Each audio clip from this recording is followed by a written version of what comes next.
নমস্কার বন্ধুরা, blog with cooking চ্যানেলে সবাইকে স্বাগত। তো আজকে এই বাজার থেকে তাল কিনে নিয়ে এসেছি। এখন তো তালেরই সিজন, বাজারে খুব তাল উঠেছে। তো এই তালটা কিনে নিয়ে এসেছি। তো এই তালটা আজকে ছাড়িয়ে রস বের করব, তারপরে ঝুরাবো, ঝুরিয়ে তারপরে তালের বড়া বানাবো। তো প্রথমে তালটা ছাড়িয়ে রসটা বের করে নিই, তারপরে পরের প্রসেসে আমরা যাব। তো চলো এবার তালটা ছাড়াই। এরমভাবে ছাড়িয়ে নেবো, প্রথমে মাথাটা খুলে নিই।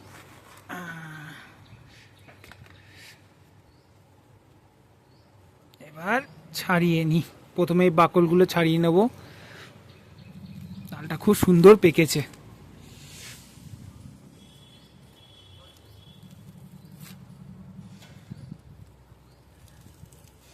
একদম পাকা তালটা।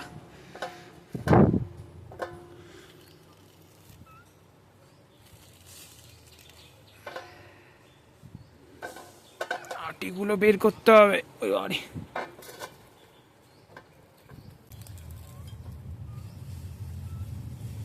এই বীজগুলো বের করে নেব। এইগুলো হচ্ছে মেয়ে, এখান থেকেই সব রসগুলো বেরোবে।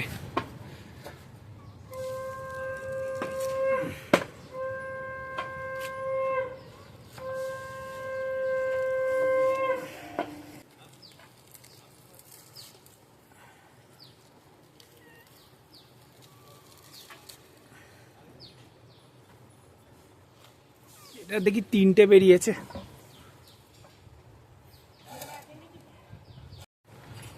এবার গামলায় জল দিয়ে নেব, বেশি জল দেব না। এবার জল দিয়ে নিয়েছি, এইবার এটাকে মাখবো, মেখে রসটা বের করব।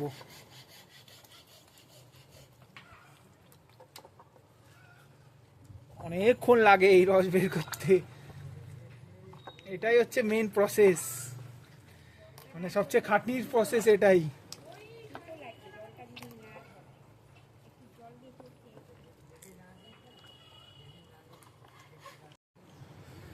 বন্ধুরা, একটা হয়ে গেছে মাখানো। এই দেখুন, দুটোর মধ্যে তফাৎ দেখতে পান, দেখুন এরকম সাদা সাদা হয়ে গেছে, আর এইটা এখনো তফাৎ। এরকম যখন হয়ে যাবে বুঝবেন হয়ে গেছে, আর এর মধ্যে রস আর নেই। বন্ধুরা, এই যে তিনটে ছাড়ানো হয়ে গেছে, আর এর মধ্যে কিছু আঁশ থাকে। তো এবার আঁশগুলোকে ছেঁকে নেবো, নাহলে এই আঁশগুলো যদি পেটে যায় তাহলে পেট খারাপ করবে।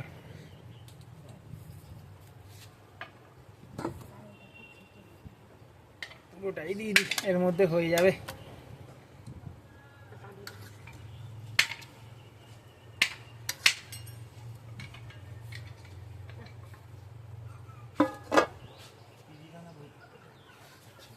ছেঁকে নিই ভালো করে।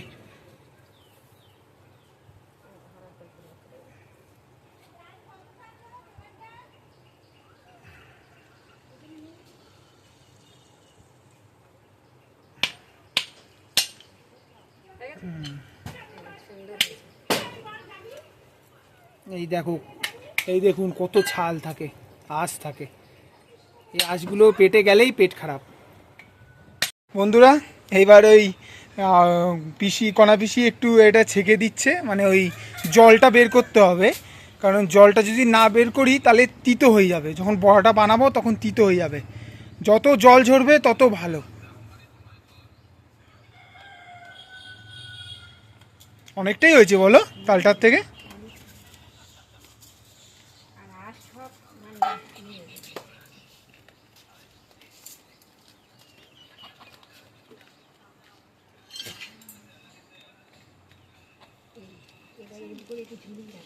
এবার এরকম করে পোটা বেঁধে ঝুড়িয়ে দেবো।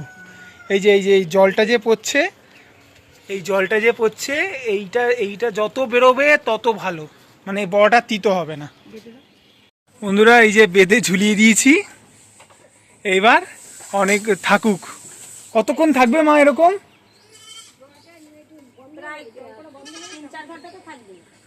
ও 3-4 ঘন্টা থাকবে, যতক্ষণ না জল পড়া বন্ধ হচ্ছে। বন্ধুরা, জল সব ঝরানো হয়ে গেছে। তা সেই সকালে রেখেছিলাম, এই এখন তুললাম। তো দেখো কয়টুকানিক হয়ে গেছে, কতগুলো কতটা ছিল, কয়টুকানিক হয়ে গেছে। মা একটু ধরো, একটু এটা ধরো, একটু ঢেলে দাও, দেখাই। দেখো কি সুন্দর শক্ত হয়ে আছে, শক্ত হয়ে সব জল পড়ে গেছে।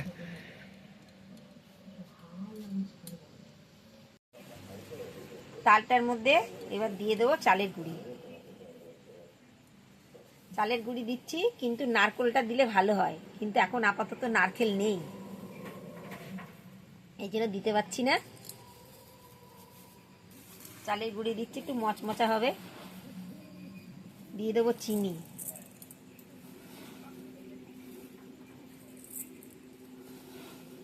একটু বেশি করে দিই, একটু মিষ্টি মিষ্টি হবে, ভালো লাগে। আর এটাকে ভালো করে এখন মাখবো। নারকেলটা দিলে আর একটু স্বাদ হতো।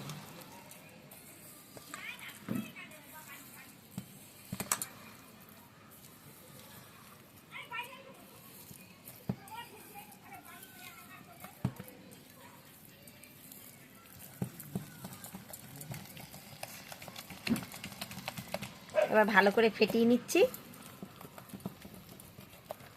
তাহলে টপকা টপকা হয়ে ফুলে যাবে।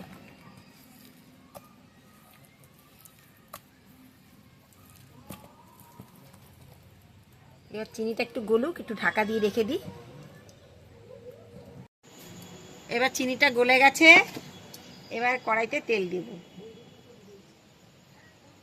এবার ভাজবো আমি, তেলটা গরম হোক।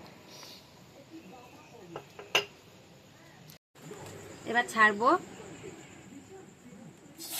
ছোট ছোট করে ছেড়ে দিচ্ছি।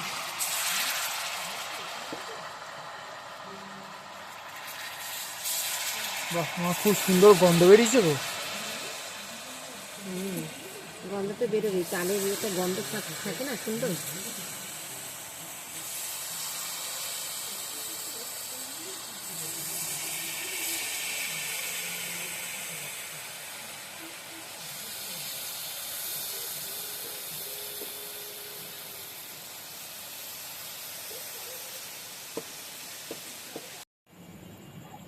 এবার লাল লাল করে ভাজা হয়ে গেছে, এই দেখো কি সুন্দর টপকা টপকা হয়ে ফুলেছে। হাতে নামাও, খেতে হবে তো। এই যে নামাচ্ছি এখন, এই যে সব নামিয়ে নিচ্ছি। এগুলো জানিস বাবু, রসে দিলেও ভালো লাগে। রসে তো এমনিই ভালো লাগে, রসে দিলে দারুণ লাগে খেতে, রসগোল্লার মতন হয়ে যায়। বন্ধুরা, তালের বড়া হয়ে গেছে গরম গরম। এবার একটু খেয়ে দেখি কেমন হয়েছে রে। দারুণ হয়েছে, গরমে খেতে পারছো না, ঠান্ডা হলে আরো ভালো লাগে। বন্ধুরা, তালের বড়াটা হয়ে গেছে। তো যদি তোমাদের এই তালের বড়াটা ভাল লাগে, তাহলে ভিডিওটাকে লাইক করে দিও, সাবস্ক্রাইব করে দিও, আর কমেন্ট করে জানিও যে তালের বড়াটা তোমাদের কেমন লাগলো। দেখা হচ্ছে পরের ভিডিওতে।